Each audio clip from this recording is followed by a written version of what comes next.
Yeah, welcome back. Yeah, sorry if you was watching the first part, and in that first part, there seems to be a problem that occurs. This, so I'll just try to fix it and see if something else we actually restore the system. So that was what happened. So, but ladies and gentlemen, if you're still there, welcome back, and this time around, I hope the system will be able to stand. So like I was saying, I don't even know where I stopped, but I know because for sure it's a problem that has been bothering everyone. So it's not like I wouldn't know where to start. I know where to start, of course. I can just start from anywhere and just still blend. So because I was just trying to improvise on so many things. So but you see, like I said before, this Agbero-ism in Nigeria has taken over everything, and now it's like winner takes it all. Under normal functional society, just take for example, if you were to be living in a village where you have Hindu, Buddhist, Christian, Muslim, African tradition worshippers, etc., etc. In a place like Africa, first you have to take the tradition and the religion of the people very seriously. That is their way of life, very seriously. If, for example, you cannot kill a goat in that society, therefore you don't have to kill a goat. If the larger majority, you know, practice that kind of faith in that area, you have to respect that. That is their way of life, and that has been their way of life. So don't just come in there and start to tell them, oh, you cannot eat pig, or you cannot eat chicken, or you cannot eat cow, because the Buddhists don't eat cow, or because the Muslims don't eat pig or pork and what have you, and things like that. No. First, you have to take their own this thing into cognizance and see to their way of life first. So even if you are from that same place and you adopt another kind of faith, it doesn't mean that you have to disrupt other people's kind of faith and their way of life and beliefs or their belief system. Because once you take away these things, then you are trying to change these people from what they are to something else. In fact, nobody will take that thing from anywhere. Nobody will accept those kind of rubbish from anywhere else. It's only in Africa that they accept everything. Everything you throw at on African people, they accept it. Everything. The Chinese man come and he say, "Oh, don't eat this." It's like that. Or the Buddhist man come and say, "Oh, practice my religion. My religion is like this." It's like that. Go to India, for example. India was also colonized by the British, but they could not colonize them with their religion. Just imagine that. For how many years? Hundreds of years. They couldn't. They were all over the place. They were in Singapore. They were in Malaysia. They were all over these places. They were even in Saudi Arabia and all the other Middle Eastern countries. Yet they held on to their religion. It's only Africa that everybody will come to and just poo. They shit on Africans. They shit on. That's why Donald Trump actually called Africa shitholes, because everything that is rejected from every other places, they are being dumped in Africa. And we accept it. Even at this time and the time and age, we should at least open our eyes, because at least we said we have educationally qualified, people, men of integrity, intelligence, and stuff like that. That is true. We have them. In fact, Africa, even before the European came, we have educated people, elites, highly educated people. In fact, Europeans stole a lot of things from us and they learned what they now have today, a lot from Africa. They never had anything that we actually want. They lacked everything then. In the winters, they were running helter-skelter looking for places to, looking for a better climate, a warmer climate, and things like that. And all of a sudden, There they were on the coast of Africa. Wow, this is paradise. And they came back, told their kings about all this. Oh, we found a new place, a new world, and this and this and this and this and that. What do we need and stuff? That is how they started to, gather all kinds of armors and all kinds of things and stuff like that. Oh, we came in peace, we came in this, we came in that. They came with their religion, came with their this, came with alcohol, came with meat, all kinds of bullshit. And before you know it, being the kind of receptive people that we are with great hospitality, then we open our minds, we open our land, our homes, and everything, and we accept strangers, visitors, without knowing the ulterior motives that they had until they start to, steal our own people or start to, give a small change to, because they saw that we never even valued anything that we had. We didn't even value our own people, our humanity to start with. So they capitalize on that. Until today, they are still doing that. So most of the leaders that they actually gave us later after the independence, etc., were just their stools. They just put them there to work for them. While you think that your own men or your own people are not there, controlling things, they, the Europeans, were the ones there. Take a look at all the African countries right now, and take a look at all the Asian countries that got their independence almost at the same time. That is when you know that the problem is not about the skin color actually, because most of those Asian countries that we're still talking about, most of them are really blacks, or majority of them are blacks. Although they still have complex, and most of them are still bleaching their skin to look whitish, like the Pakistans, the Indians, and all the other, Asian countries and stuff like that. They are not better than us in any way. Neither are the Chinese. So it's not about skin color. It's not about anything. It's just about the mind, the mindset. So you can actually fix that if you are really determined to fix that. But at the time you are not determined, then you are waiting for God to come from heaven to come and fix things for you. Then I think you will wait forever. So that is just the fact. Because now, these same African leaders, they, like I said before, they run to Europe with every little, if they have a headache, they run here to Europe. I guess that Europe should be their God, or they come go to Saudi Arabia. I guess that Saudi Arabia should be their God, or they run to any other place that is not Africa. The only place they don't run to is Africa.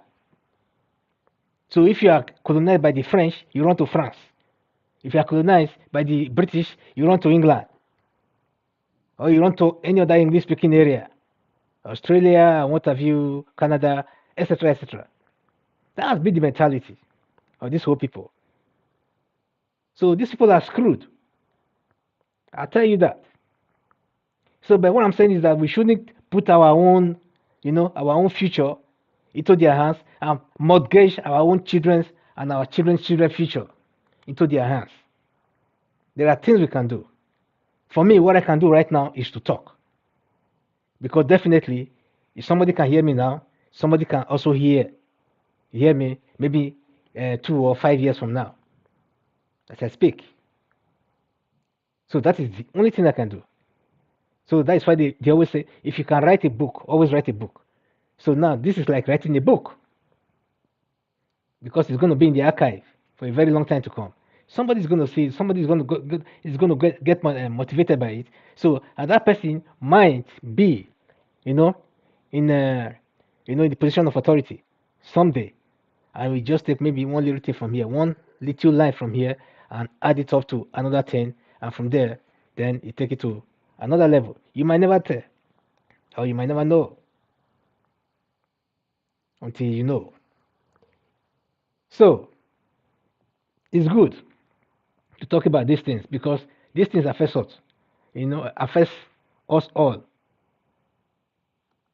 So the democratic principles, like I was saying, is a functional political system that should be based on democratic principles that ensures the participation and representation of all individuals in the political process.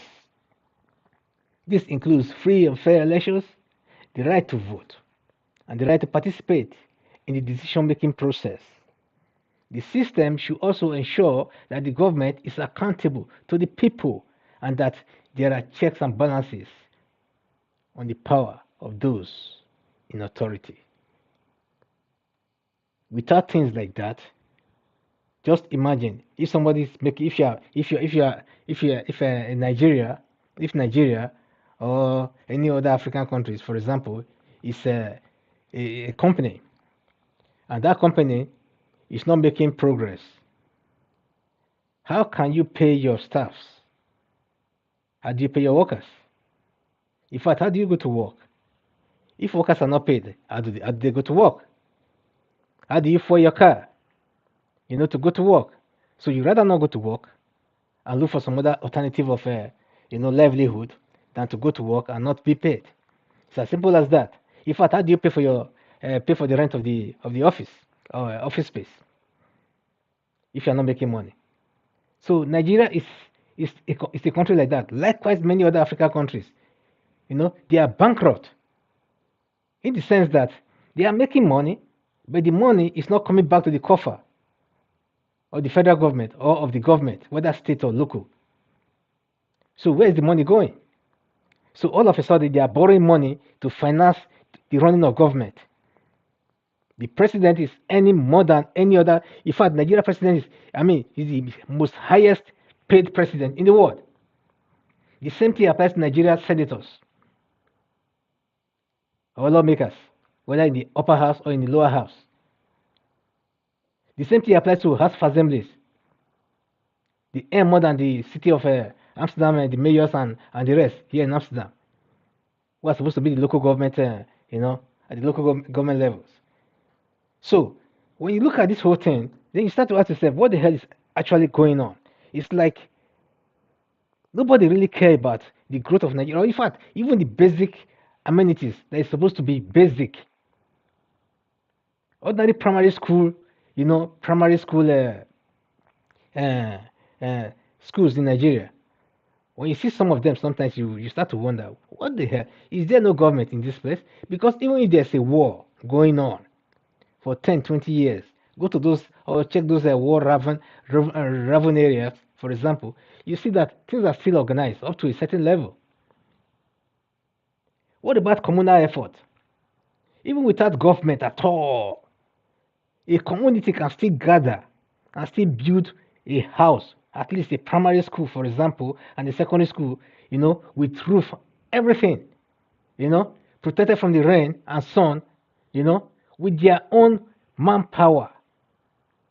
But these days, it's like everybody is just sleeping. Even the communities are sleeping. But yet, those schools are being allocated funds on yearly basis. And yet, there are no roofs, no chairs, no ordinary good cement floor or clean floors in the classrooms and whatsoever. So when you look at things like this, then you said, oh, what the hell is actually going on? So when you come to, before we start to jump into that, let's come to this Agbero-ISM, and Agbero-Crazy and democracy and the rest. Because the so-called democracy has become actually democracy because now when you look at it, they be demonized to the extent that the way they do things now, they don't actually care about that human, they don't have that human empathy anymore. You understand? So what they just do things like there's no tomorrow. Everybody wants to ride a big car, big jeep. On where do you want to ride it on? On the potholes. You buy a fine car that is supposed to last for at least 10 years without any problem. You start to jump into one hole after the other, jumping after, one hole after the other, springing. I think you're enjoying it. Oh, man. When you can as well have an ordinary normal car, even a flat car, on a very smooth road without any problem for another 10 years without having to go to the mechanical shop, every now and then because everything is functional. The same thing applies to the money that our people are spending on electricity. That is to generate their own electricity, buying fuels, etc. Oil, servicing of generators, etc. You know, but a state cannot power its own state, but individuals can do that. You know, without the help of the government, and yet the government will not let you be.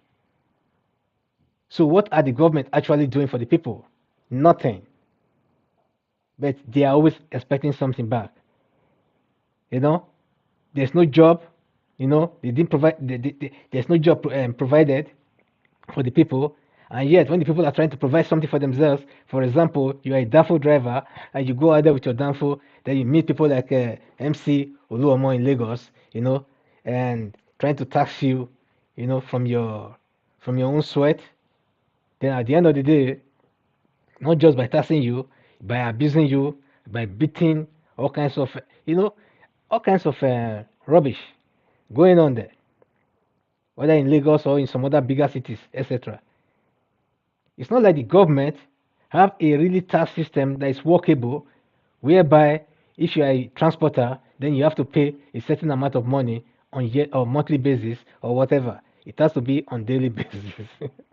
You know, so I think it would be better for them to just put a toll gate somewhere, so that if you play that route, then once you before you pass that gate, you have to click your card, you know, then you pay to the federal government or to the state government or to the local government, than for one stupid Agbero to be there on the street causing problem, you know, causing nuisance for everyone and for everyone else. And meanwhile, half of that money or three-quarter of that money is going straight to their pocket, while the other ones is left for the politicians, you know, to share among themselves, to buy their, you know, their concubines, you know, some comfort somewhere.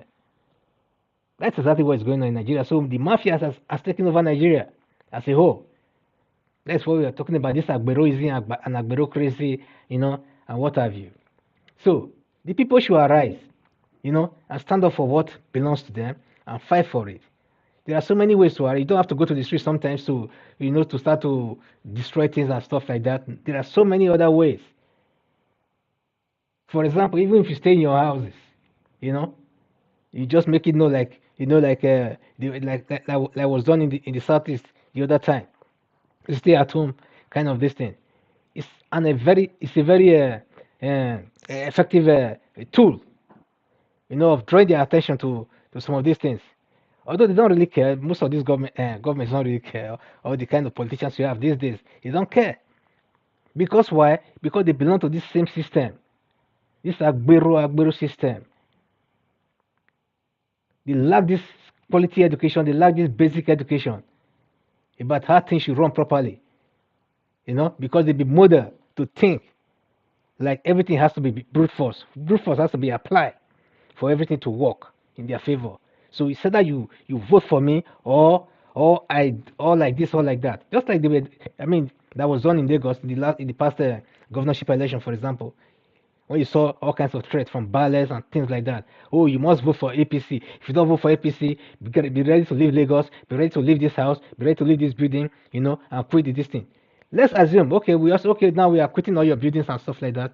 Give me back my money, you know, I'm leaving. Then let's see how many of them will reoccupy those buildings and be paying those same amount of money that those other people were paying before. That's what we are talking about. The people have the power. The people will decide how they want to use that power and how they should use it without generating bad blood. Because a lot of things, you know, has been made known this time around, and with this, I think our eyes should be open, you know, to be prepared, to get ourselves ready, you know, for the future. So there are ways we have to act, there are ways we have to get organized, and there are ways we have to execute without nobody reading any minute to it. We just use the power that we know we now have.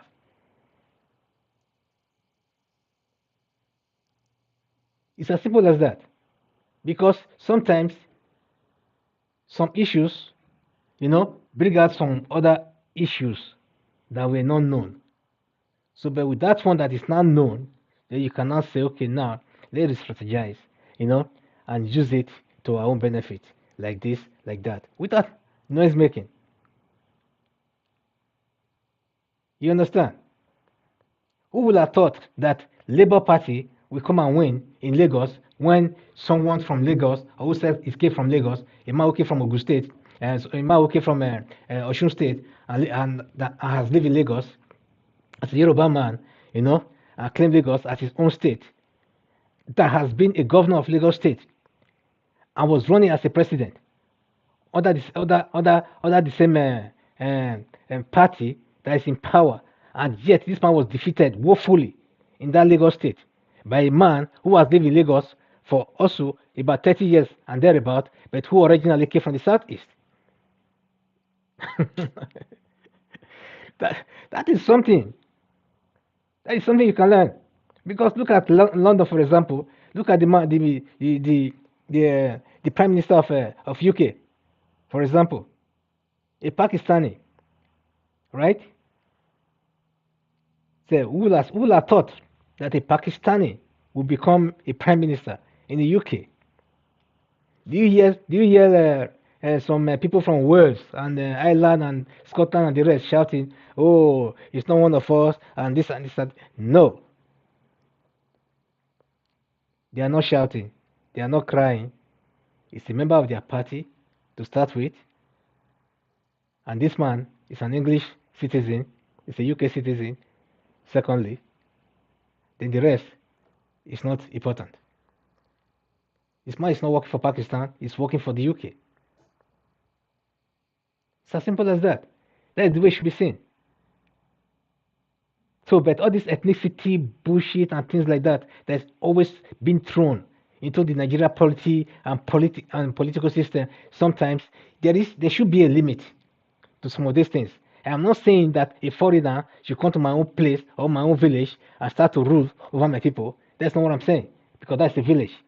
But when you are from a metropolitan area, a big city like Lagos, a big city like Benin City, like Warri, like Asaba, which is the capital of Delta, for example, or Onitsha, or Oka, and the rest, then the whole thing, I mean, is different.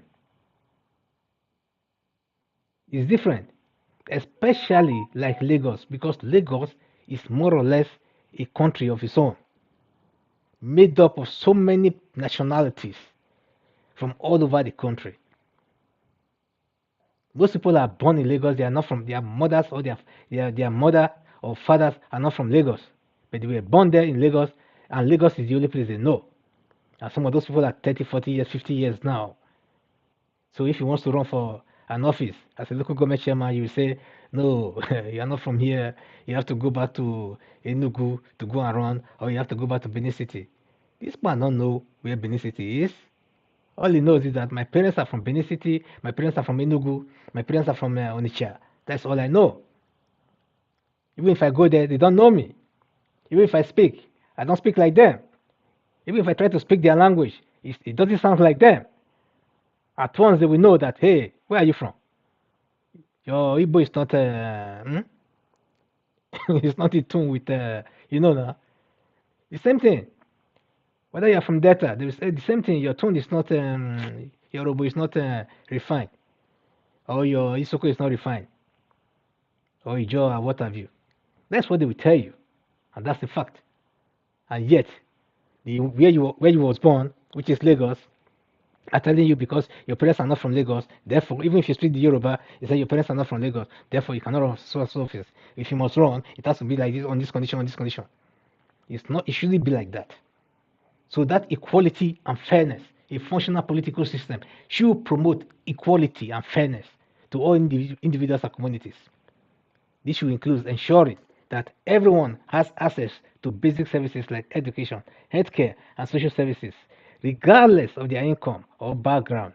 The system should also work to eliminate discrimination and inequality in all forms, including racism, sexism, and discrimination based on sexual orientation, gender, identity, or disability. So, economic stability, a functional political system, should promote economic stability also for all individuals and communities. This includes ensuring that there is access to employment,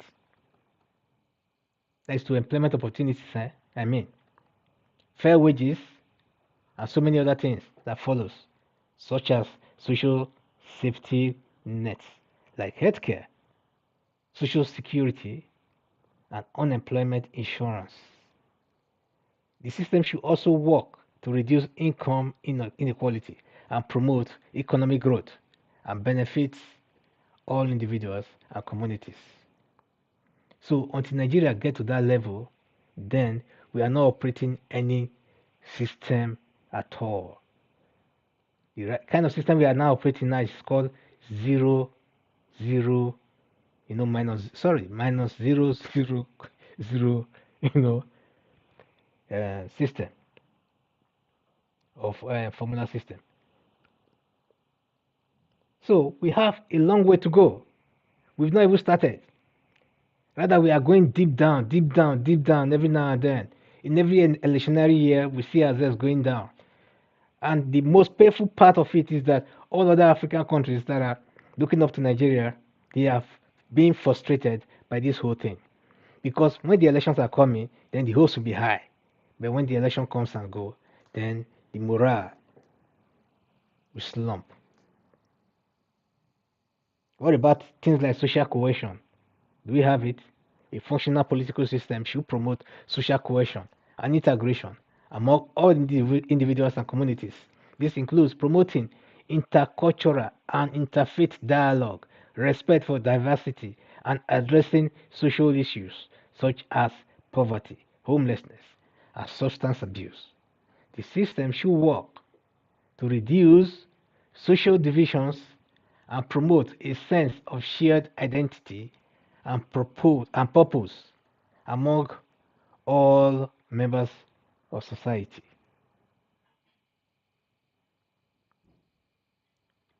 So if you see these things yourself, then you will see, you evaluate where are we and where are we heading. So when you see where we are and where we are supposed to be heading to, then you see that somehow there's hopelessness. There's hopelessness in the whole that's in the whole equation. So long there's hopelessness, then what do? We have to rise up and pick the mantle of leadership by force, by fire, by force, because it's our own thing, it's our own right. So no one else can give it to you except you actually take it. So let's say, in summary, all this whole thing all this blah blah blah, that we're talking about all this while, or trying to promote, and stuff like that. They should be up here, so that at the end of the day, when you have that power or that means to carry out anything at all, you should think about it in practicality.